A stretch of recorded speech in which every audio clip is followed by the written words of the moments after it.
Ever notice how one little sentence can suddenly crack open like a whole world of what's really going on behind the scenes? We've got one of those situations, fresh out of the oven, involving Trump's cabinet. Seems there's a dissenting voice, and from a pretty unexpected place, over possible military action. That's the thing, right? Leaked text messages. Right from the heart of the Trump administration. We're talking about a debate, an internal one, about a proposed strike in Yemen. And what really makes this fascinating, is who's being challenged, and even more so, who's doing the challenging. Okay, so picture this. U.S. strikes in Yemen. Remember all that. Lots of worry at the time, right? Yeah. Houthis making threats about shipping in the Suez Canal. All very tense. Strong response seemed almost inevitable. But that's not the whole story. Turns out there was pushback against that action. And get this, the pushback is coming from someone you wouldn't think would be making waves. J.D. Vance.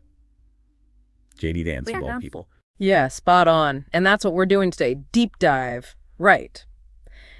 We want to get into the nitty-gritty of this disagreement. What was Vance really saying? What was he thinking? And bigger picture, what happens when dissent like this comes out into the open? All right, so let's go right to the source. Leaked text messages, straight from the horse's mouth. Reports are saying these were exchanges between Trump's cabinet members. The date to watch looks like March 14th. Hold on, March 14th, that's just one day, literally the day before the U.S. launched those strikes. So we're seeing what's happening, almost real time, leading up to a major military move. It gives a whole different perspective. And the first message, the one pushing for action, seems it came from a Signal user, Michael Waltz, saying it was based on the president's guidance. Sounds pretty top-down, wouldn't you say? Yeah, you get the sense the decision's already been made higher up. This is all about how to make it happen. But then that's when things get interesting. That's when we hear something different. And that brings us to J.D. Vance, opposing the whole thing. Now, this is where it gets good. He just comes right out and says, I think we are making a mistake. Not exactly what you expect, is it? Not in that kind of situation. No, not really. Makes you wonder how strongly he felt about it to be so direct. But there's more to it than just saying no. He actually lays out his concerns very specifically. So Vance is saying only a tiny bit of U.S. trade goes through the Suez Canal, like 3%, something like that. And then he compares that to European trade. They use the same route, but it's way more for them, like 40%. Yeah. Huge difference. Exactly. He's basically pointing out, hey, this disruption, it's a problem, sure, but for the U.S., it might not be worth jumping into a military thing right away, not based on trade alone, especially when our European allies, they're way more affected. And he doesn't stop there. He's worried that maybe even President Trump himself doesn't know about this big difference. The U.S. isn't as reliant on that trade route as Europe is. And Trump always talk about Europe, the allies. It really makes you think, right? About how information gets to the top and whether everyone's always on the same page. Especially with something as complicated as economics.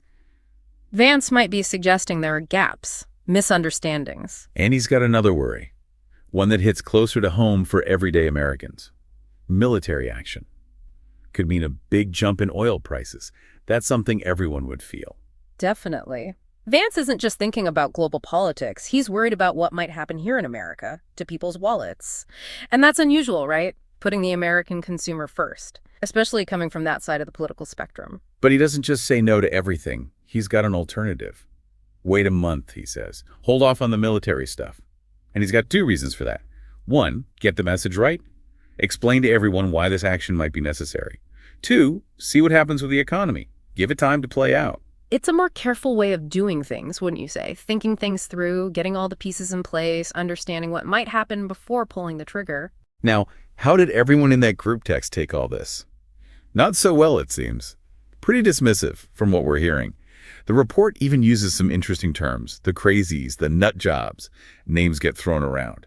Pete Hegseth, Tulsi Gabbard, Marco Rubio, Michael Waltz. Quite a crew. Sounds like they were all on the same page, Maybe not so open to different opinions or to someone bringing up economic details that could complicate things. And there's even talk of a second group text, one that left Vance out. Who knows if that's true, but it does make you wonder if his views were welcome. It makes you think about what it's really like in those situations. When the pressure's on, someone speaks up, raises a valid concern. Do people listen? Or do they just brush it aside if it goes against what everyone else is thinking? And the report goes even further. It talks about what might happen to J.D. Vance because of all this. They're saying maybe President Trump didn't even know Vance disagreed with him until it all came out in public. Yeah, that could be a problem, couldn't it? If the president feels like someone on his team is trying to go around him to influence things without him knowing, it could look like someone's undermining him. Or at the very least, that's a serious disagreement that should have been talked about directly, face to face. And the report, well, they seem to think Trump won't be happy about this. What do you think? What could happen to Vance within the administration? What about the whole Medjier world? It's tricky, right? Hmm. He probably won't get fired or anything drastic like that. But things could get chilly. He might lose some influence. Maybe some people will criticize him, indirectly in the media, that kind of thing. But the real worry, what the report is saying, is that this could scare Vance and others like him from speaking up in the future, even if they have doubts. It's a bad thing, isn't it? If people are afraid to say what they really think, especially in those high-level meetings, you'd want people to be able to debate things, especially when it comes to something as serious as foreign policy. It's important, right? You need different viewpoints, people questioning things. That's how you make good decisions. If everyone's afraid to speak up, you just end up with the same ideas going around and around, maybe missing important things.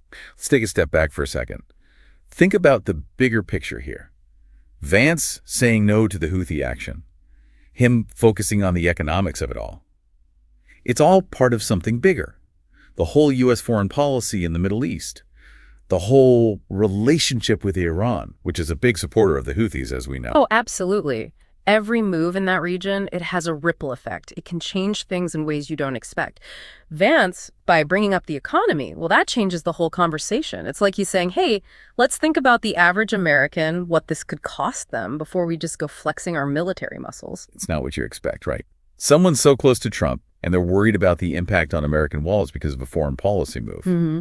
It's different from what we usually hear from that side of the aisle. It is different. Makes you wonder what's really going on behind the scenes.